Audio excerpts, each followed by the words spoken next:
Assalamualaikum warahmatullahi wabarakatuh. Apa kabar semuanya Befriends? Baik tentunya kabarnya ya. Listen to the Bee kali ini saya akan mengajak Befriends semua untuk ngobrol-ngobrol dengan bapak yang satu ini. Dibilang anak Jaksel tapi bapak-bapak, dibilang bapak Jaksel tapi kayaknya masih muda banget. Oke, langsung aja kita sapa. Ini adalah Bapak Kapolres Metro Jakarta Selatan, Kombes Pol Ade Ari Syam Indardi SHSIK MH. Panjang banget sih Bang Ade Ari. Kita panggil gitu aja ya. Boleh. Nah, apa kabar Bang Ade Ari? Waalaikumsalam warahmatullahi. Baik, salam presisi. Salam presisi luar biasa. Anak Jaksel nih. Aneh ngobrol sama Kapolresnya nih. Ini kita mau ngomongin soal, ini kan nggak kerasa ya. Beberapa hari lagi kita sudah mau menyambut datangnya Hari Raya Idul Fitri. Orang udah pasti kepikirannya pulang kampung, mudik ya kan, rumah ditinggal gitu. Nah, menurut Bang Ade Ari nih, kira-kira dengan ritual mudik di tahun ini, adakah kemungkinan perbedaan pola mudik ya kan? Udah gitu banyak rumah di Jakarta nih kan ditinggal nih. Aman gak kira-kira kalau ditinggalin dalam kondisi kosong di saat-saat seperti ini? Apakah sudah udah nyantai, udah disiapin kok segala metode pencegahannya gitu? Ya, yang penting syarat utama mudik itu satu, punya kampung halaman. Itu betul sekali. Pastikan punya kampung halaman. Jangan sampai itu bukan kampung kita. Terus kita siapa dong di situ? Tentunya itu sudah menjadi tradisi kami dari Polres Metro Jakarta Selatan senantiasa diminta dan diingatkan terus oleh Bapak Kapolda Metro Jaya untuk memberikan perlindungan, pelayanan, pengayoman dan memelihara Kamtibmas, bahkan penegakan hukum juga sebagaimana tugas pokok Polri. Rumah kosong sampai dengan saat ini sudah kami data. Karena kami membuka hotline di Instagram. Garis panas ya? Ya? Garis panas, hotline. Iya, lini masa tuh timeline. Ini hotline. Ini hotline ya. Jadi ada pusat pengumpulan datanya gitu? Ada, sudah kami sosialisasikan di akun Instagram, Facebook, TikTok Polres Jakarta Selatan. Itu ada hotline-nya, nomor handphone. Sampai dengan saat ini kami sudah punya data 181 rumah telah dititipkan. Hah? Bisa ya? Iya. Kita nitipin ke gitu? Polres Jakarta Selatan melalui Polsek ABCDFG sampai ada 10 polsek di tempat kami. Nanti kami bekerja sama, tentunya kami tidak bekerja sendiri. 3 pilar bersama teman-teman dari Kodim, dari Pemkot untuk sama-sama menjaga. Karena yang kami terus sampaikan ke masyarakat itu adalah pembuatan sistem keamanan. Sistem keamanan itu harus 24 jam. Ya. Manusianya mungkin tidak bisa 24 jam. Tetapi sistemnya harus 24 jam ya. Ya tentunya apabila masyarakat ingin mudik, masyarakat Jakarta Selatan silahkan. Nggak dilarang ya? Ya silahkan dong. Ada tatanan sosial, struktur sosial RT, RW itu tentunya dititipkan juga kepada Pak RT. Jangan sampai tetangga nggak tahu kalau ternyata kosong. Kalau kita sedang mudik, akhirnya karena kita nggak nitip juga sama tetangga, siang hari lampu nyala. Ini akan dibaca oleh para pelaku kejahatan. Nah ini Befriends, di episode kali ini kita ngobrol tentang waspada ya, kejahatan juga bisa terjadi saat hari raya dan ini penting untuk jadi catatan kita semua. Tadi Bang Ade Ari udah bilang bahwa jangan sampai kita mudik main mudik aja, nggak kasih tahu ya kan, terus nggak nitip-nitip juga sementara bisa ya ternyata nitip ke Polsek bisa, ke Polres bisa. Ini di rumah Jakarta kosong nih misalnya gitu kan? Iya bisa. Nitip sama kunci-kuncinya? Tentunya tidak. Tidak ya. Tentunya tidak. Nanti. Enggak, kalau jawabannya tidak kenapa harus kayak dipikir dulu gitu ya? Karena saya sampai dengan saat ini belum menerima laporan dari Kapolsek ada yang nitip pakai kunci. Pakai kunci gitu. Iya. Jangan-jangan Pak izin Pak nanti tolong barangkali nih agak berdebu enak aja. Dan saya juga tidak menyarankan Kapolsek untuk menerima kunci. Jangan ya. Nanti malah iya. Pokoknya jaga dari luar aja, lapor barang-barangnya gitu ya. Iya. Nah, apa persiapan yang sudah dilakukan oleh Polres Jakarta Selatan dalam mengantisipasi terjadinya kejahatan biasanya menjelang Lebaran atau saat pada mudik nih? Selain tadi sistem 24 jam. Ya. Apalagi dong? Bapak Kapolda Metro Jaya itu memimpin rapat Ya, ANEF, analisis dan evaluasi gangguan Kamtipmas setiap minggu. Ya. Setiap hari Senin Bapak Kapolda Metro Jaya itu mengevaluasi gangguan Kamtipmas apa yang terjadi, ya. kerawanan apa yang terjadi kemarin, kemudian potensi ke depan seperti apa. Sehingga pemetaan itu dilakukan secara rutin dan update. Ya. Sehingga direktif dari Bapak Kapolda Metro Jaya diharapkan bisa sampai ke kami dalam waktu yang cepat, karena Kapolsek juga hadir. Setelah itu malam harinya Kapolsek menyampaikan hasil direktif Bapak Kapolda Metro Jaya itu. Sehingga potensi-potensi kerawanan itu bisa diupdate terus. Yang paling menjadi perhatian saat ini oleh Bapak Kapolda Metro Jaya adalah bagaimana masyarakat yang beraktivitas dalam menjalankan ibadah di bulan suci Ramadan ini bisa berlangsung dengan hikmat dan tertib.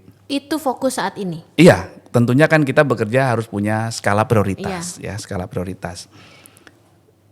H-7 Bapak Kapolda Metro Jaya sudah menyampaikan ke kami untuk meningkatkan kegiatan-kegiatan kepolisian, dari mulai kegiatan preemptif, penangkalan, kemudian preventif, itu pencegahan, hingga penegakan hukum. Kemudian preemptif itu penangkalan. Penangkalan itu dilakukan oleh fungsi Binmas, fungsi intelijen. Dia harus mampu memprediksi, dia harus mampu mencari informasi yang akurat terkait potensi gangguan Kamtipmas. Kemudian kegiatan yang kedua adalah kegiatan preventif namanya. Preventif adalah pencegahan ya. Preventif itu pencegahan yang dilakukan oleh fungsi lalu lintas, Samapta, para petugas polisi berseragam. Hingga kegiatan penegakan hukum, yaitu kegiatan represif yang dilakukan oleh reserse, oleh narkoba, dari mulai razia miras, judi, tawuran, balap liar, itu dievaluasi setiap hari oleh Bapak Kapolda Metro Jaya, dalam hari ini Karop. Kita kirim datanya apa hasil penindakan yang kita lakukan, supaya kegiatan penciptaan kondisi ini harapan akhirnya adalah terciptanya situasi Kamtipmas yang lebih baik. Betul. Sehingga masyarakat bisa fokus beribadah di bulan suci Ramadan, kemudian yang tidak berpuasa juga bisa saling menghormati, menghargai. Betul.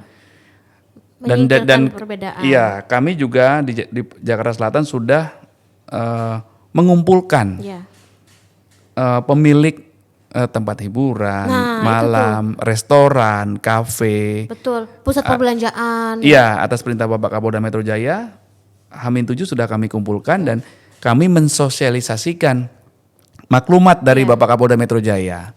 Misalnya jangan sampai nggak ada security-nya sama sekali gitu ya? Iya, tentang larangan sahur on the road, agar menjaga ketertiban, tidak boleh konvoy.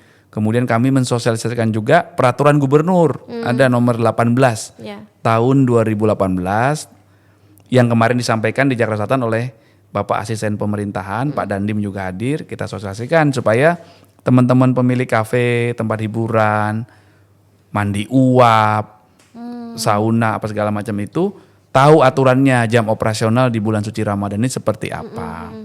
Di sisi lain kami juga menghimbau, tokoh masyarakat juga kami undang, teman-teman ormas juga kami undang perwakilannya, agar tidak ada tindakan main hakim sendiri dan saling menghormati. Banyak cara mengingatkan pihak lain dengan cara-cara yang elegan, itu juga kami lakukan terus. Nanti beberapa hari lagi akan dilakukan rilis oleh Polda Metro Jaya gabungan kegiatan penindakan dari beberapa selama wilayah. Ramadan nih ya? Iya, dari mulai H-7 tadi. H-7. Mana Bapak Kapolda Metro Jaya sudah dari H-7 kita sudah melakukan kegiatan cipta kondisi.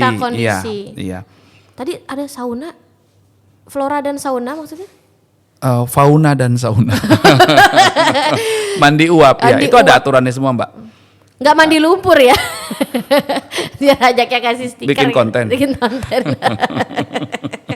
Ada peraturannya semua tuh ya, jelas ya. Ada. Bapak Kapolda Metro Jaya sudah mengeluarkan maklumat. Iya. Bapak Kapolda sudah kami sosialisasikan terus. Gak boleh loh di bulan puasa tuh mandi uap tuh, bisa batal puasanya. Apalagi misalnya kita mandi terus mulutnya kebuka, uapnya masuk, ya kan? Gak boleh loh. Jadi jangan sekali-kali mandi uap di bulan Ramadan ya. Terus sama ini, berarti itu kan selama Ramadan nih, izin Bang. Kalau berarti kalau pada saat libur Lebaran itu sosialisasinya beda lagi nggak? Iya, sosialisasi itu tidak hanya kami lakukan secara offline atau tatap muka. Atas perintah Bapak Kapolda Metro Jaya, kami telah membentuk Polisi RW. Polisi RW, oke. Jadi Bapak Kapolda menyampaikan kita harus melakukan tugas ganda, multitasking role. Jadi Polisi RW ini di Jakarta Selatan ada 580 sesuai dengan jumlah RW. Kenapa dibilang multitasking role? Bapak Kapolda menjelaskan bahwa tugas pokoknya dia bukan polisi RW. Ada yang bertugas di reserse, ada yang bertugas di bagian logistik, ada yang di SPKT yang terima laporan. Tapi dikasih tugas tambahan sebagai polisi RW. Dan hanya seminggu sekali minimal. Ya, minimal seminggu sekali, artinya tidak harus lebih juga karena dia multitasking kan. Iya. Seorang penyidik ada yang ditugaskan juga sebagai polisi RW. Jadi dia seminggu sekali, pertemuan pertama dia datang ke RW. Hal ini sudah Polisi RW ini polisi beneran kan? Polisi. Polisi RW adalah anggota polisi yang terdiri dari polisi Polres, Polsek dan juga dari Polda Metro Jaya. Berdasarkan analisis tempat tinggalnya juga. Sehingga anggota Polda Metro Jaya yang tinggal di Jakarta Selatan beberapa diperintahkan oleh Bapak Kapolda Metro Jaya menjadi polisi RW. Tujuannya adalah untuk peningkatan, percepatan kehadiran polisi, kemudian mendapatkan informasi keluhan dari masyarakat. Kami datang, diminta oleh Bapak Kapolda, datang mencatat, mendengar keluhan masyarakat terkait gangguan Kamtibmas, juga langsung memberikan solusi. Kalau si petugas polisi RW ini tidak bisa memberikan solusi, nanti bisa dilaporkan ke perwira pendamping, ke Kapolsek hingga ke saya. Sehingga gangguan Kamtibmas sekecil apapun terakomodir informasinya, kemudian dapat diberikan solusi ke masyarakat. Siap. Nih Bang, di Jakarta Selatan kan banyak mall, banyak pusat perbelanjaan. Mengingat kalau mendekati Lebaran tuh kan potensi kejahatan banyak banget. Apa ya kira-kira yang harus masyarakat tahu supaya tidak jadi korban? Apa mungkin ada motif-motif baru kah? Motif kejahatan baru yang masyarakat banyak belum tahu kan?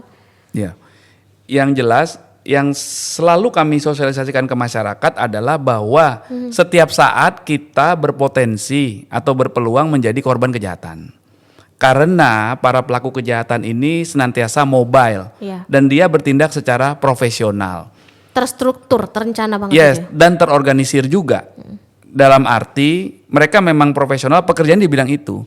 Ada yang spesialis curanmor, mencuri kendaraan bermotor. Ada yang spesialis mencuri rumah kosong. Ada yang spesialis geser tas. Hah, maksudnya? Ada pemain geser tas, copet juga ada spesialisnya. Ada yang spesialis SPBU, ada yang spesialis berangkas. SPBU dia ngapain? Dia merampok di SPBU. Jadi yang kami sampaikan ke masyarakat dalam berbagai kesempatan adalah mari kita menjadi polisi bagi diri kita sendiri, mari kita mengamankan diri kita, keluarga kita, membuat sistem keamanan lingkungan yang terbaik di rumah kita, di kantor kita, sehingga mempersempit ruang gerak para pelaku kejahatan. Curanping juga ada loh, pencurian pasangan dan pendamping. Itu harus diwaspadai loh. Itu mah nggak mau dicuri, memang dia yang menyerahkan diri. Dia yang memang menyerahkan diri. Nah, kalau dari tahun-tahun sebelumnya sama tahun sekarang, kira-kira waktu Lebaran potensi kejahatan seperti apa yang biasanya terjadi? Apa kerawanan kriminalitas apa aja sih di lokasi Jakarta, khususnya Jakarta Selatan misalnya? Yang jelas kami ingin menyampaikan, tolong jangan memberi kesempatan. Penampilan tidak mencolok. Pakai perhiasan yang numpuk-numpuk gitu ya. Kemudian tidak terlalu membuat lawan jenis susah menahan nafsunya. Itu juga berpotensi kejahatan. Kemudian anak-anak juga dijaga. Ya, kejahatan terhadap anak juga tentunya masih menjadi fenomena. Iya. Fenomena itu kan kalau terjadi Penculikan, lebih dari sekali ya gitu-gitu kan. ada peluangnya. Kita kan sering dapat informasi dari medsos, Iya. dari mana-mana. Orang terakhir saya dapat informasi orang gagal nyulik tuh. Dia berpura-pura jadi petugas sensus atau petugas apa. Iya. Udah hampir ngambil anaknya nggak mau. Itu artinya setiap individu harus sadar bahwa dirinya menjadi potensi korban kejahatan.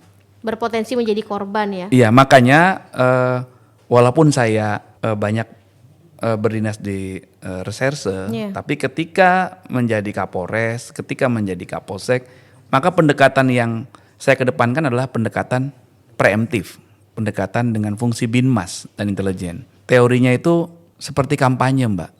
Gimana tuh? Kampanye pencegahan kejahatan.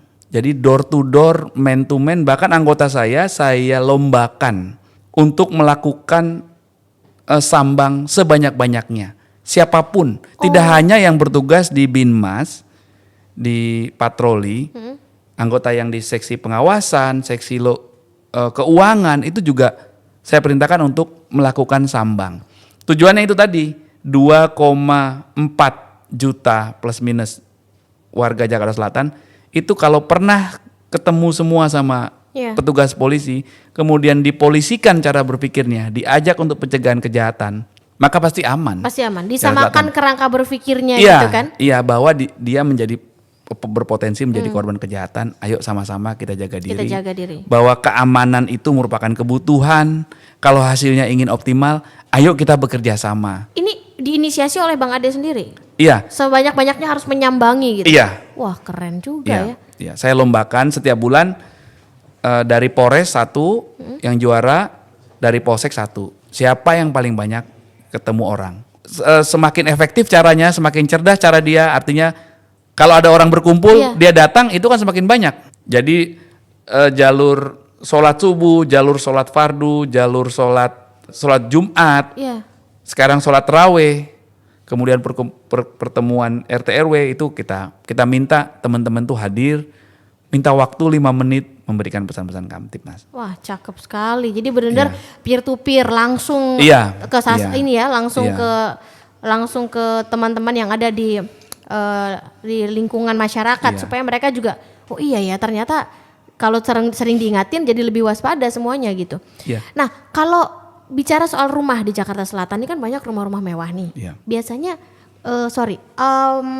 pelaku kejahatan dia tuh bener-bener ngincer rumah yang gede banget atau rumah yang biasa aja tapi terlihat dicuekin gitu? Ya mereka selalu melakukan perencanaan dan persiapan. Sasaran itu diamati beberapa hari, beberapa minggu sebelumnya, kemudian direncanakan. Dan dia memastikan juga apakah ada barang-barang berharga yang bisa diambil. Kemudian di tempat-tempat usaha juga, apakah di dalam berangkas itu ada uangnya, dia juga harus memastikan, dia harus membuat perencanaan karena mereka harus berhasil tentunya. Nah inilah kejar-kejaran antara, jadi crime itu kan, crime is shadow of civilization. Artinya? Kejahatan adalah bayang-bayang dari peradaban manusia. Jadi terus. Nah kami berlomba kemampuan prediktif harus kami tingkatkan juga. Pembinaan, pembentukan jaringan. Makanya Babin Kamtibmas, apalagi sekarang ada polisi RW, perintah Bapak Kapolda Metro Jaya, ya itu harus kenal dengan semua kepala keluarga sehingga informasi itu nyampe. Walaupun kami sudah perintahkan teman-teman Babin Kamtibmas ini membuat WA group RW. Jadi semua polisi RW masuk di WA group RW yang isinya adalah ketua RT atau tokoh masyarakat. Dan dalam beberapa kesempatan kami ke lapangan, kami meminta ketua RW juga menyampaikan ke ketua RT-nya untuk membuat WA group RT supaya informasi itu cepat tersebar, sampai ke sehingga himbauan-himbauan dari bentuk meme, digital kita bisa sampaikan dan bisa nyampe dalam waktu yang tidak begitu lama, nyampe ke semua kepala keluarga. Akhirnya kepala keluarga tahu, oh sekarang lagi ada potensi kerawanan penculikan, oh ada Pencurian di rumah kosong. Oh, kalau mudik udah diingetin sama polisi harus titip dan lain sebagainya. Kalau dari data tadi berapa banyak rumah kosong? 181. 181 rumah Iya. kosong yang sudah Didatakan, dititipkan ke Polres dan Polsek jajaran. Jakarta Selatan ya? Iya, Jakarta Selatan. Kalau hati yang kosong udah didata belum, izin? Hati itu kecil sekali, Mbak ya. Begitu diisi langsung sempit loh, langsung penuh. Nih, dari persiapan yang sudah dilakukan mateng banget. Perencanaan yang sudah dilakukan oleh Polres Jakarta Selatan udah komplit banget, udah mateng banget. Sekarang tinggal bagaimana kita sampai ke tahap sosialisasi juga tadi saya dengar sudah bagus sekali ini metodenya ya. Iya. Tinggal bagaimana warga Jakarta Selatan khususnya dan semua warga Jakarta ini nggak clumsy, nggak cuek. Udah ada bapak polisi kok, sistemnya Ya. udah bagus ya udah. Ya. Tinggal ya udah saya nggak mikirin malah ke arah sana. Tapi justru harus punya cara dan juga kesadaran untuk menciptakan keamanan di dalam rumahnya ya kan. Oke, izin Bang Ade Ari kasih tips dong buat yang mau mudik nih, yang mau ninggalin rumahnya misalnya dalam keadaan kosong atau mungkin nggak merayakan Lebaran tapi ikutan liburan. Nah, Iya. boleh dong kasih tips-tipsnya nih. Jangan apa gitu. Ya, jaga diri secara baik. Ya. Kemudian bangun kerjasama yang baik dengan tetangga, dengan lingkungan, hormati ketua RT, ketua RW, karena kami sering mendengar Bapak Ketua RT, Ketua RW sudah membuat kebijakan bersama, Masa nggak dianggap gitu? kemudian masih dikomplain, nggak laksanakan. Padahal itulah sistem keamanan lingkungan itu dimulai dari RT. Kalau ini kompak, kalau ini baik, itu aman semuanya. Dan saya selalu menyampaikan, mari kita ciptakan sistem keamanan lingkungan yang baik. Walaupun menciptakan sistem keamanan lingkungan itu mahal, tetapi lebih mahal lagi kalau tidak ada sistem keamanan lingkungan yang baik. Yang paling tidak kita inginkan adalah membahayakan nyawa. Ya. Silahkan melakukan aktivitas di Jakarta Selatan. Kami siap 24 jam untuk dihubungi, bahkan handphone saya pun sudah saya sebar nomor banyak pribadinya. Nomornya disebarin, orang semua tahu. Tahu ya, 24 jam silakan bisa menghubungi saya. Dan yang paling penting saya selalu diingatkan Bapak Kapolda Metro Jaya bahwa Bapak Kapolri kan sudah menyiapkan 110. Ini kadang banyak yang belum tahu loh, Mbak. Tuh, 110. 110. Hotline. Hotline. Mbak coba deh. Ya, kalau nanti ada di Jakarta Selatan, pasti yang ngangkat Polres Metro Jakarta Selatan. Kita coba ya. Coba. Sekarang ya. Coba sekarang. 110. Mbak ini keluarga besar, tapi kok nggak tahu 110. Tuh, sebentar. Coba ya. Pura-pura dong. Oh, pura-pura. Supaya Coba di speaker. Kalau sibuk, yang angkat Mabes. Kalau Depok, yang angkat Depok. Tunggu. Oke. Kok nggak diangkat ya? Selamat siang, ada yang bisa saya bantu? Selamat siang, Pak. Ya, Pak izin, ini hotline untuk pengaduan terkait keamanan gitu, Pak? iya benar. Oh, berarti kalau Dengan saya Polres mana? dengan Polres mana ini izin? Ini dari Polda Metro Jaya, Bu. Oh, dengan berarti Polda lagi Metro sibuk Jaya. diangkat Polda. Oh, baik, Iya. baik. Saya mau ngecek aja, Pak. Nanti kemungkinan kalau menjelang Lebaran mungkin mau menitipkan rumah dalam keadaan kosong gitu, boleh ya, Pak? Gimana? Enggak, Pak, izin. Saya cuma ngecek nomor ini aja. Kami kebetulan lagi acara podcast di Binmas ini ya.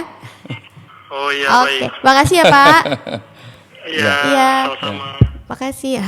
Gitu. Dari Polda Metro Jaya ngangkat ya. Berarti Polres Jakarta Selatan lagi ngangkat yang lain. Tuh, jadi udah ya. Menjelang Lebaran nanti bagi warga Jakarta Selatan, tadi tuh Kapolres sudah bilang, ini berlaku untuk semua wilayah Jakarta ya. Iya. Saat menjelang mudik, rumahnya dititipin dalam yang keadaan yang kosong tadi ya. Iya. Saya juga nanti gitu deh, rumah saya mau saya Di mana titipin rumahnya, Mbak? dalam keadaan kosong. Saya minta tolong pas pulang mudik sudah terisi, bisa nggak? Titip ya ke Polres Jakarta Selatan. Nih rumah saya dalam keadaan kosong nih, Pak. Terus saya pulang kalau bisa udah ada sofa gitu, kulkas, mesin cuci. Oke, terima kasih banyak Bapak Ya, Kapolres, terima kasih. Bang Ade Ari. Siap. Ya, saya jadi tahu ternyata Kapolres Jaksel tuh harus gayanya kayak anak-anak Jaksel juga ya. Harus kayak anak-anak muda gitu ya. Oke, terima kasih banyak. Muda tuh muka dangdut. Ya, bukan dong. Muda tuh maksudnya young gitu lah. Kayak Oh, young. artis yang selalu tambah muda. Mika tambah young. Makasih banyak sekali lagi. Iya, sama-sama, Mbak. Boleh nggak kasih satu kalimat buat Boleh. Be Friends? Ya, boleh. Ya, mohon izin kami dari Polres Metro Jakarta Selatan mengaturkan selamat berpuasa. Kemudian kami siap dihubungi. Kami siap meningkatkan kegiatan-kegiatan kepolisian untuk membuat Jakarta Selatan lebih aman dan lebih sejahtera. Luar biasa. Ya, terima kasih. Keren banget. Terima kasih sekali lagi Bapak Kapolres yang kece, badai, kayak anak Jaksel, yaitu Kapolres Jaksel. Makasih udah ngobrol di Listen to the Bee. Ngobrol juga dengan saya dan Be Friends ya. Terima kasih sekali lagi, sukses Terima kasih. selalu ya. Salam presisi. Salam presisi ya. Oke, sampai jumpa lagi di episode selanjutnya dari Listen to the Bee. Wassalamualaikum warahmatullahi wabarakatuh.